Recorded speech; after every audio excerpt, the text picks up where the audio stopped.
మీరేమో స్థానిక ఎమ్మెల్యే ఒక గ్యాంగ్ ని మెయింటైన్ చేస్తారని ఉన్నారు, కానీ నా పేరు ప్రేమ్ సాగర్ రావు, నేను ప్రేమతో ఉండే వ్యక్తి, ప్రజల్లో ఉండే వ్యక్తి అని ఆయన మాట్లాడతాడు. ఎట్లా మరి వ్యత్యాసం బాగుంది కదా. ఇప్పుడు నేను చెప్పడం కాదు, నాకు నేను చెప్పుకుంటే ఏమంటుంది. ఇప్పుడు హైదరాబాద్ లో ఆయన మీద ఎన్నిసార్లు చేసి చెప్పండి. హైదరాబాద్ లో దాదాపు 60 ఎకరాల భూమికి దాదాపు 500-600 ప్లాట్ల మీద ఎన్నిసార్లు గడపడి చేశారు. అక్కడ కబ్జా చేస్తాను ఎన్నిసార్లు చేశారు. సీఎం చెప్పుకున్నారు, డిప్యూటీ సీఎం చెప్పుకున్నారు, పార్టీ ప్రెసిడెంట్ చెప్పుకున్నారు, కన్సల్ట్ మినిస్టర్ చెప్పుకున్నారు, మన ప్రజా పాలనలో పోయి రిప్రజెంట్ చేసుకున్నారు. చెప్పండి ఇక్కడ ఎన్నిసార్లు ఇక్కడ అక్కడ చేశాడు, ఇక్కడైతే నెంబర్ అప్. ఇలా ఏ చెరువులో కూడా మట్టి ఆయన కోసమే, వేరే పని చేసుకోవడం మట్టి కోసం ఇది జరుగుతున్నాయి. ఇవాళ ఇది చూడండి, ఇక్కడ ఎలాంటి అనుమతి లేకుండా మొరం దందా, రెబ్బనపల్లి మొరం దందా, ఏం అనుమతి లేదు. అనుమతి దేనికోసం ఇచ్చారు, దేనికోసం ఇచ్చారు మట్టి? హౌసింగ్ అని. టిప్పర్ల మీద హౌసింగ్ సప్లై చేస్తారా? లేదు, హౌసింగ్ సప్లై చేయడం లేదు. వాళ్ళు ఎక్కడ చేస్తుండ్రు? వెంచర్ లో వస్తుండ్రు. టుడే వెంచర్ అర్థం చేసుకోండి. మేము ఎన్ని రిపెండ్ చేసినా మైనింగ్ అయిన పెద్ద రిపెండ్ పట్టుకోడు, రెవెన్యూ అధికారులు పట్టుకోరు. మేము అందరికి పంపించినాం, ఈవెన్ మైనింగ్ ప్రిన్సిపల్ సెక్రటరీకి, తర్వాత అందరూ పంపిస్తున్నాం. రెబ్బన్పల్లి, వెలుగునూరు మొత్తం గుట్టంతా ఖాళీ అవుతుంది. అన్ని చెర్లల్లో మొత్తం మట్టి తీసుకుని అమ్ముకునే కార్యక్రమం. గోదావరిలో 2000 టిప్పర్ల మట్టి ఇసుక తీసింది. మంచాల గోదావరిలో 2000 టిప్పర్లు, 2000 టిప్పర్లు కేవలం పర్మిషన్. మేము అల్లరి చేస్తే ఓన్లీ 7 గుంటలకే ఒక పట్ట ఉంటే 7 గుంటలు, 7 గుంటాస్ పర్మిషన్ కాపీ చూపెట్టారు. ఓన్లీ 7 గుంట చూపిత కాపీ, 7 గుంట తీసి 2000 టిప్పర్ల మీద ఇసుక, కింద మట్టి. ఇక్కడ పోసిండ్రు మహాప్రస్థానంలో పోసిండ్రు. అది 4 కోట్లతో మొదలుపెట్టి ఇలా 12.5 కోట్లు అంటుండ్రు. 4 కోట్ల మహాప్రస్థానం, ఇలా 12.5 కోట్లు అంటుండ్రు. వీటిల్లో 2-3 నెలలకి 3 అంకలు దొరుకుతుందా? అందులో మట్టి పోసి బిల్ తీసుకునే ప్రయత్నం చేశారు. మేము కంప్లైంట్ చేశాం. మట్టి పోసి గోదావరి మట్టి ఉట్టిగా పోయించిండు. ఉట్టిగంటే ఏదైతే టిప్పర్లు ఉంటాయో ఆయనతోటి ఉట్టిగా పోయించిండు. ఆయనకి ఈ చెరువు ఆ చెరువు మొత్తం చెరువును అమ్ముకో, నీకు బారఫుల్ మాఫీ, ఇది నాకు ఉచితంగా చేయాలి. మేము కంప్లైంట్ చేసిన తర్వాత ప్రస్తుతం ఎట్లుందో ఇంకా తెలియదు. వెనక బిల్లు కథా కార్యక్రమం ఎప్పటికప్పుడు ఆర్టీ కింద పెడుతున్నాం కదా. మేము బిల్లు ఇచ్చిందంటే అధికారులు కూడా ఇదవుతారు కదా. అంటే ఆ రకంగా మీరు తెలుసుకోండి. ఆ రకంగా షాపులలో పైసలు వసూళ్ళు, ఇల్లు పెట్టుకుంటే కూడా ఇక్కడ ఉమ్మర్మే సొసైటీ ఒకటి ఉంది. ఉమ్మర్మే సొసైటీ అంటే అది 20 నుంచి డిస్ప్యూట్ ఉంది, 20 years డిస్ప్యూట్. మంచాల డిస్ప్యూట్ అంటే ఏదో కోర్టు ఏదో పర్మిషన్ ఇచ్చేసింది, కమన్ గోయర్ వీళ్ళకి పర్మిషన్ అని. పర్మిషన్ ఇస్తే మున్సిపల్ కమిషనర్ చెప్పి నువ్వు పర్మిషన్ ఇయ్యదు, ఆయన ఇయ్యలేదు. వీళ్ళు కోర్టు పోయారు, కోర్టు ఇచ్చారు, మళ్ళీ ఇయ్యలేదు, కంటెంప్ట్ కోర్టు పోయారు. అప్పుడు మున్సిపల్ కమిషనర్ ఏం చేశాడు? ఇచ్చేసి కన్సెషన్ మొదలు పెడితే రాత్రి ఆ గోడలు కూలగొట్టి వాళ్ళు ఏం చేసిన పాపం లబ్ధిదారులు ఇక లాభం లేదు. ఏదైనా కంప్లైంట్ పోయినా ఎటు పోయినా కూడా మళ్ళీ కూలగొట్టింది కాబట్టి ఇంటికి 4,000 లక్షలు వసూలు చేసి కట్టుకునే కార్యక్రమం. తెలుసుకోండి, మంచిర్యాలలో 100 feet రోడ్ లో ఉమ్మర్మే సొసైటీలో 60 ప్లాట్లలో ఒక దానికి 5 లక్షలు 4 లక్షలు తీసుకున్నా. ఇళ్లలో డబ్బు తీసుకుంటారు, ఎంత పాపం తెలుస్తుంది చెప్పండి. ఒక ఇల్లు కట్టుకుంటుంటే ఆ ఇల్లు కంప్లీట్ కావాలని ఆయన ఎన్నో కోరికలు, మంచి పూజ చేసుకుంటాడు, పూజ చేస్తాడు. ఆయన కంటనీరు కార్చే కార్యక్రమం చేస్తారా? వసూలు చేసినా చేయాలో తెలుసుకోండి. నేను చెప్పిన అన్ని అడిగిన పదాలు. ఈ రకంగా ప్రతి జాగాలో సెటిల్మెంట్, అన్ని జాగాల్లో ఎక్కడ భూమి ఉన్నా వీళ్ళే పిలిపించుడు చేసుడు కథా కార్ఖానా చేసి ఇక నీకింత నాకింత. అరే ఇందిరమ్మ రాజ్యం వచ్చింది మంచిర్యాలలో, జనం కావాలని నన్ను గెలిపించిర్రు, ఇక నుంచి మార్పు, నిజమైన మార్పు ఎట్లుంటది నేను చూపిస్తా అన్నాడు. అంటే మీరు ఆయన చెప్పే మార్పు మీరు చెప్పేటట్టే ఇదేనా మార్పు? అంటే తనకు తానే వాళ్ళు చెప్పుకోరు, ఎవరికి వారు చెప్పుకోరు. వాట్ ఈజ్ వాట్ అని ప్రజలు నిర్ణయిస్తారు. ఇప్పుడు ఒక మంచి ఇంపార్టెంట్ ఇక్కడ మంచిర్యాలలో అంతరామ బ్రిడ్జి, ఇక్కడ మనం గోదావరి మీద నేను శాంక్షన్ చేయించాను 164 crores. మంచిర్యాల టు ఇటు మన అక్కడ బస్ దగ్గర వెళ్తుంది దగ్గర. జస్ట్ మనకు పెద్దబెల్లి పోవాలంటే అట్లా పోతే ఒక 45 కిలోమీటర్ అయితే, ఇట్లా 18 కిలోమీటర్ డిస్టెన్స్ అంతుంది ఈ బ్రిడ్జి. 18 kilometers అంటే మనము రామగుండము నుంచి పెద్దబెల్లి, కరీంనగర్, హైదరాబాద్ పోతే అట్లా పోతే మనకు ఇట్లా ఈ బ్రిడ్జ్ అయితే 18 కిలోమీటర్ 36 కిలోమీటర్ పోయేస్తే తగ్గుతుంది. దాన్ని క్యాన్సిల్ చేశారు. మీరు శాంక్షన్ చేశారు, అదొకటి. ఇక్కడ మనం మనం అప్పుడు మెడికల్ కాలేజ్ తెచ్చాం, సార్. బ్రహ్మాండంగా నడుస్తుంది. జిల్లా కలెక్టర్ వచ్చింది, ఒక ఇంటిగ్రేటెడ్ మార్కెట్ పెట్టాం. ఇప్పుడు ఐబి అంబేద్కర్ కదా అక్కడ మార్కెట్. దాన్ని సార్ ఆల్రెడీ మనకు 450 bedded hospital medical college, sir అదే దట్ ఈజ్ అది చాలా గొప్పదే. More than enough. More than అంటే ఈయన మనం కడుతున్నాం కదా, అక్కడ ఇంటిగ్రేటెడ్ మార్కెట్ దాని కంప్లీట్ 11 కోట్లది దాన్ని గులగొట్టేసింది సార్. అంటే అండర్ కన్స్ట్రక్షన్. మీరు ఎప్పుడు 4 crores ఖర్చు అయ్యింది.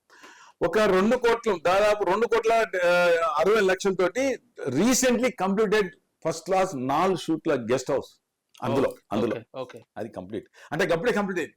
మా ఎన్నికల నాటికే కంప్లీట్.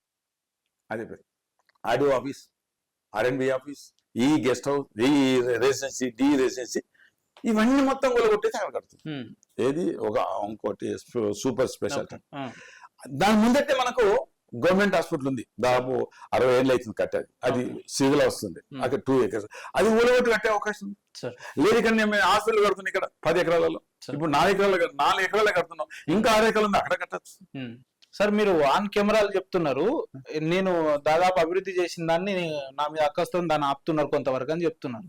ఈ ఇంటర్వ్యూ అయిపోయిన తర్వాత నేను ఆ లొకేషన్ మీరు నాకు అడ్వైజ్ చేయండి, నేను అక్కడికి వెళ్తా.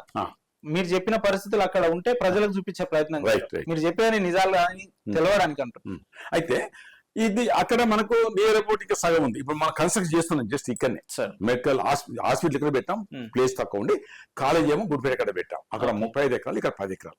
మనం కట్టే ఇప్పుడు నియర్ అబౌట్ 4.5 acres. ఇప్పుడు ఆల్మోస్ట్ కంప్లీట్ అయిపోయింది. అక్కడ కట్టచ్చు కదా. లేదు, నేను ముందే హాస్పిటల్ 2 acres, అది 1964 లో కట్టారు, అంటే ఆల్మోస్ట్ 60 ఏళ్ళు అవుతుంది. కులగొట్టి అక్కడ కట్టచ్చు. ఇంకొక ప్లేస్ ఐటీఐ ఉంది, టువర్డ్స్ మందమరి పోతుంటే ఐటీఐ ఉంది, అక్కడ భూమి ఉంది, అక్కడ కట్టచ్చు. లేదు ఇంకా అవసరం అనుకుంటే నస్పూర్ కూడా పెద్ద జనాభా ఉంది. మంచాల 1,00,000 ఓట్లు ఉంటే అక్కడ 75,000 ఓట్లు, అక్కడ కట్టచ్చు. ఇంకా అనుకుంటే Gudipeta, suppose Gudipeta medical college ఉంది, అక్కడ కట్టచ్చు. అంటే ఇవన్నీ ఎందుకు అక్కడ కట్టద్దు, ఇది కూడా కొట్టాలి. నేను కడతా ఇంటిగ్రేటెడ్. ఎక్కడ మార్కెట్ ఉన్నాయి, ఎక్కడ ఓపెన్ చేతలేడు. ఇది కూలగొట్టేసిండు. నస్పూర్ మీద దాని లేదు. లక్ష్మీపేట కంప్లీట్ అయిపోయింది. ఆల్ మున్సిపాలిటీలో పెట్టారు కదా ఇంటిగ్రేటెడ్. Lakshmipeta everything completed. దాన్ని ఇంకో దేని తిత్తా అంటాడు, మార్కెట్ పెట్టాడట. నస్పూర్లో మార్కెట్ పెట్టాడట, ఇది వద్దు, ఈ బ్రిడ్జ్ క్యాన్సర్. ఇక్కడ నేను ఇచ్చి పెట్టాను 10,000 ఎకరాలకి. 10,000 ఎకరాలకి ఒక లిఫ్ట్ పెట్టాను, Padathampalli lift already sanction. Additional foundation వేసుకున్నాను, అది కంప్లీట్ క్లోజ్. ఈ జంక్షన్ ఉండే ఇప్పుడు ఇక్కడ అంబేద్కర్ జంక్షన్, ఈ 2 గులగొట్టేసిండు. అంబేద్కర్ తర్వాత 2 జంక్షన్లు గులగొట్టిండు. ఏంది ఇప్పుడు జంక్షన్ వితౌట్ సిగ్నల్ మన వెహికల్ పోయే మూవ్మెంట్, అది వితౌట్ సిగ్నల్. సిగ్నల్ వచ్చరికి ఏంటంటే మనం 5-10 నిమిషాలు ఆగాలి. ఈ 4 మనం జంక్షన్లు పెట్టాం, 4 కంప్లీట్ చేసాం, బ్రహ్మాండంగా ఉన్నాయి. మీరు చెప్పేది ఎట్లుందంటే అక్కడేమో ముఖ్యమంత్రి గారు హైడ్రా అని చెప్పి అక్కడ ఇల్లు కూల కొడుతున్నారు, వీళ్ళేమో మీ మీద కోపంతో ఇక్కడ కన్స్ట్రక్షన్ 2 గులగొట్టి ఒక్కొక్కటి కోటి రూపాయలు. ఏ లాభం చెప్పండి, ఒకటి కోటి రూపాయలు. మరి వితౌట్ సిగ్నల్ ఎన్నికల నాటి December 3rd నుంచి ఈవెన్ సింగిల్ ఇన్సిడెంట్ కాదు ఇక్కడ. కానీ అబద్ధాల కోరాయి. మున్సిపల్ ఒకసారి లాస్ట్ సమావేశం జనవరి మున్సిపల్ లాస్ట్ ఉండే కదా, ఆ మీటింగ్ లో వేగంగా 11 మంది చనిపోయిన అన్నాడు. అరే 11 మంది ఈ పేర్లు ఏమంటే కథం శాతగాలి. చనిపోయిన పేర్లు ఉంటే పోస్ట్ మార్టం ఉంటుంది, పోలీస్ స్టేషన్ రిపోర్ట్ ఉంటుంది, లేదు అంటే అక్కసు. అంటే ఈ రకంగా అంటే మనం చేసిన కూలగొట్టే కార్యక్రమం, లేకపోతే ఇంకేదో చెప్పే కార్యక్రమం, ఏ అభివృద్ధి జరగలేదంటాడు. నాకు మంత్రి పదవి ఇవ్వాల్సిందే, ఏదేమైనా ఈ మంత్రి అయితేనే నేను మంచిర్యాలకు డెవలప్ చేసుకునేదానికి అవకాశం ఉంటదని చెప్పి గతంలో కూడా తీవ్రమైన చర్చ నడిచింది. ఒక విషయం, మంత్రి అవుతుంటే మళ్ళా మీరు ఇబ్బంది పడుతుండేనేమో, ఇంకా నియోజకవర్గం వారు అభివృద్ధి చేస్తారేమో అనే ఆలోచన ఎప్పుడు రాలేదా? మంత్రి చెప్పుడు ఇప్పుడు ఆయన ఏదున్నా లేకుండా చేసే పద్ధతి వెళ్తుంది. ఆయన లైఫ్ స్టైల్ అది, విద్యార్థి దశ పద్ధతి, ఆ సిస్టమ్ అట్లే ఉంది. ఇప్పుడు అభివృద్ధి చేయడానికి నేను 2004 లో సెకండ్ టైం గెలిచాను. ఎల్ఎంబిఎల్ ప్రాజెక్ట్ నా ప్రతిపాదన.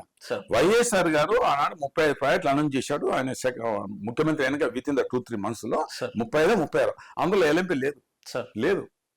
నేను మళ్ళా అసెంబ్లీ సమావేశంలో ఆయన పక్క సీట్లో కూర్చొని ఇది ఇంపార్టెంట్ అంటే చిన్న డైల్ రాసుకొని విత్ ఇన్ ద 3 మాసాల పైన ఫౌండేషన్ చేసాం అంతరాం కాడ ఎల్ఎంబిఎల్ ప్రాజెక్ట్. ఎల్ఎంబిఎల్ ప్రాజెక్ట్ అనేది దట్ ఈజ్ హిస్టారికల్. సార్ ఇవాళ మొత్తం కాళేశ్వరం నీళ్ళని ఎల్లపల్లి నుంచి 11-20 జిల్లాలు నీళ్ళు పోతున్నాయి. సార్ అది చేశాం కదా. ఒకటి గూడెం లిఫ్ట్ పెట్టాం నేను అప్పుడు. గూడెం లిఫ్ట్ ఒక 30,000 ఎకరాలు. ఒకటి రాలేవ ప్రాజెక్ట్ కట్టాం, ములకల ప్రాజెక్ట్ కట్టాం, ఒకటి చెల్లంపల్లి ప్రాజెక్ట్ కట్టాం, ఒక ఇంజనీర్ నస్పూల ఇంజనీర్ కాలేజ్ తెచ్చాం, నస్పూల ఐటీఐ తెచ్చాం, మంచళ మహిళా కాలేజ్ తెచ్చాం, లక్ష్మీపేట డిగ్రీ కాలేజ్ తెచ్చాం, జన్నారంలో ఐటీఐ తెచ్చాను. అప్పుడు జన్నారం ఐటీఐ తెచ్చాను, అక్కడ కాలేజ్ తెచ్చాను.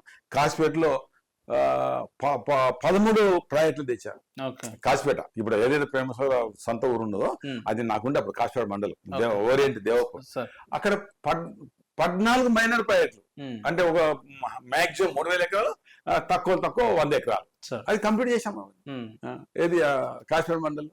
ఇప్పుడు నేనేమన్నా ఎమ్మెల్యేగా ఏం పదవి లేదు కదా. ఇవన్నీ ఆ పీరియడ్ ఇవన్నీ నేను చేశానని చెప్తాను. కేవలం ఎమ్మెల్యేగా ఉండి చెప్తున్నా కదా. నేను ఎమ్మెల్యేగా ఉండి 2004 to 2009 ఈ ఎంటైర్ కాన్స్టిట్యున్సీ, అంటే అప్పుడు జన్నారం కాశ్మీర్ ఉండే, ఇంకా తిరిగి దిక్కుండే 2 గ్రామాలు 2-3 గ్రామాలు తప్ప నేను ఎమ్మెల్యే అయినాటికి మొత్తం ఎంటైర్ కాన్స్టిట్యూన్సీలో 2 గ్రామాలకు బీటీ రోడ్లు బిఫోర్ 99 ఓన్లీ 2 విలేజ్. నేను ఎలక్ట్ అయినాక ఎంటైర్ ఈ అన్ని గ్రామాల్లో 1-2 విలేజ్ తప్పేసి ఒక 180-90 గ్రామాలకు బీటీ రోడ్లు సిమెంట్ రోడ్లు చేశాం. అర్థం చేసుకోండి.